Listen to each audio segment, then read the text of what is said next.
ரிஷபராசி நேயர்களே, ரிஷபராசி அப்படின்னாலே வந்தீங்கன்னா எல்லாமே சுத்தமாக இருக்கணும், கிளீனாக இருக்கணும், அழகாக இருக்கணும். அது வந்து உங்களுக்கு கற்பனைக்கு எட்டாத நல்ல விஷயங்கள்லாம் யோசிக்கக்கூடிய அமைப்பு அப்படிங்கிறது ரிஷபராசிக்காரர்களுக்கு இயற்கையாகவே இருக்கும்.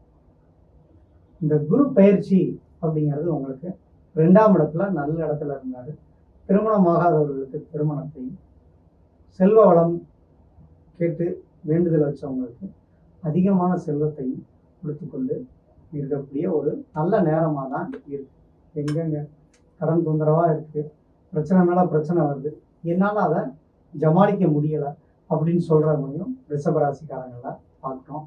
ஏன்னா இப்போ சனி வக்ர நேரமாக இருக்கிறதுனால உக்கிர பலன் அப்படின்னு சொல்லுவாங்க.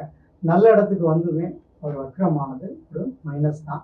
இது நவம்பர் 29க்கு அப்புறம் உங்களுக்கு ரிஷபராசிக்காரங்களுக்கு ஒரு கண்டிப்பாக ஒரு நன்மைகளை கொடுக்க போகிறார். இந்த நேரத்தில் குரு அதிசாரம் ஆகிறாரு. ஒரு 25 நாள் தாங்க. அது வந்து உங்களுக்கு 3ஆம் இடத்துக்கு பயிற்சி ஆகிறார். அப்போ இந்த குரு அதிசாரம் என்பது கவனமாக இருக்க வேண்டிய நேரம். ஏன்னா ரிஷபராசிக்காரங்களுக்கு 2ஆம் இடத்துலேருந்து 3ஆம் இடத்துக்கு போகும்பொழுது ஆட்டோமேட்டிக்காக வந்து முன்கோபம் ஏற்படுத்தும். தேவையில்லாத ஒரு பிரச்சனைகள்ல நமக்கு மனசை குழப்பத்தை ஏற்படுத்திக்கிட்டே இருக்கும். ஏற்கனவே ரிஷபராசிக்காரங்களுக்கு சந்திரன் உச்சம். இந்த சூழ்நிலையில மேலும் மேலும் வந்து நமக்கு ஸ்ட்ரெஸ் கிடைக்கக்கூடிய நேரமாக தான் இருக்கும்.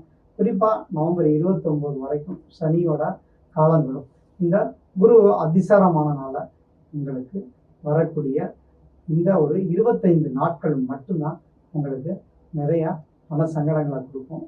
கலகம் ஏற்படக்கூடிய நேரம். நம்ம இருக்கிற இடத்துல, வீட்டில், தொழில் செய்கிற இடத்துல, எல்லா இடங்களையும் நமக்கு எகெயின்ஸ்டாக யாராவது சதி செய்கிற மாதிரி சூழ்நிலைகள் இருக்கும். அப்படி யாரும் உங்களுக்கு எந்த சதியும் பண்ண மாட்டாங்க. உங்களுக்கு நல்லது தான் நடக்க போகுது.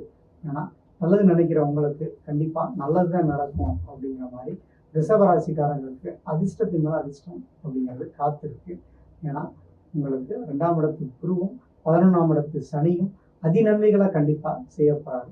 அது எப்போங்க சொல்லிக்கிட்டே தான் இருக்கீங்க அப்படின்னு சொல்கிறத நம்ம கேள்விப்படுறோம். இருந்தாலும் நவம்பர் 29க்கு அப்புறம் எல்லாமே ஒரு நேர்நிலைக்கு வரும். அடுத்த 2.5 ஆண்டுகள் அதிக யோகத்தை தரக்கூடிய ராசி அப்படின்னு பார்த்தீங்கன்னா கண்டிப்பாக ரிஷபராசிக்காரங்கள் தான். உங்களோட வாழ்க்கையில் ஒரு பலவிதமான சங்கடங்கள் தீர்ந்து ஒரு அற்புதமான பொன்னான வருடமாக இனிமேல் வரக்கூடிய வருடங்கள் கண்டிப்பாக இருக்க போகுது. அதுக்கு உறுதுணையாக இந்த குரு அதிசாரங்கிறது கண்டிப்பாக இருக்கும்.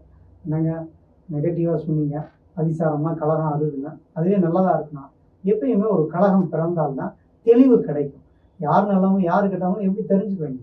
ஒரு சண்டையிலையோ அல்லது வந்து நமக்கு ஒரு பிரச்சனைகள் வரும்போது தான் நம்ம கூட யார் வந்து நிற்கிறாங்க, யார் விலகி ஓடுறாங்க அப்படிங்கிறத உங்களுக்கு புரிய வைக்கும். ஏன்னா நல்லது நடக்கிறதுக்கு முன்னாடியே யார் யார் கெட்டவங்கன்னு முதல்ல அது வந்து விளக்கி வைக்கணும். எப்பயுமே வாழ்க்கையில நம்ம நல்ல விஷயங்களை விட இந்த யார் நமக்கு கெடுதல் செய்வா, யார் நம்மளை ஏமாத்துவாங்க, யாரெல்லாம் வந்து நமக்கு துரோகம் செய்வாங்க அப்படிங்கிறத முதல்ல தெரிஞ்சுக்கணும், தெளிவாயிக்கணும். அப்போதான் வாழ்க்கையில எந்த ஒரு பிரச்சனையும் இல்லாமல் நல்ல முன்னேற்றத்தை நீங்க அடைய முடியும். நம்ம பிள்ளைகளுக்கு என்ன சொல்லித்தரணும்?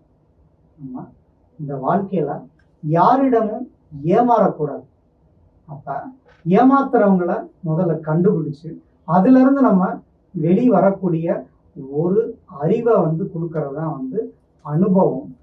வெற்றியை கண்டிப்பா அது கொடுக்கும். அதைத்தான் நம்ம பிள்ளைகளுக்கு சொல்லித்தரணும்.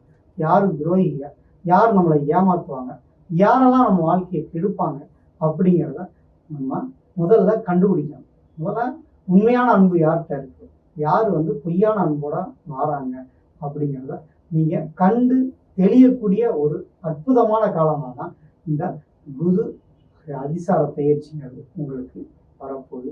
அதனால இந்த அதிசார பயிற்சியில நீங்க நல்ல விதமா உங்களுக்கு மனநிலை மாற்றத்தை கொடுத்து கண்டிப்பா ஒரு அருமையான ஒரு வாழ்க்கையை இந்த குரு உங்களுக்கு மீண்டும் மீண்டும் தரப்போறாரு.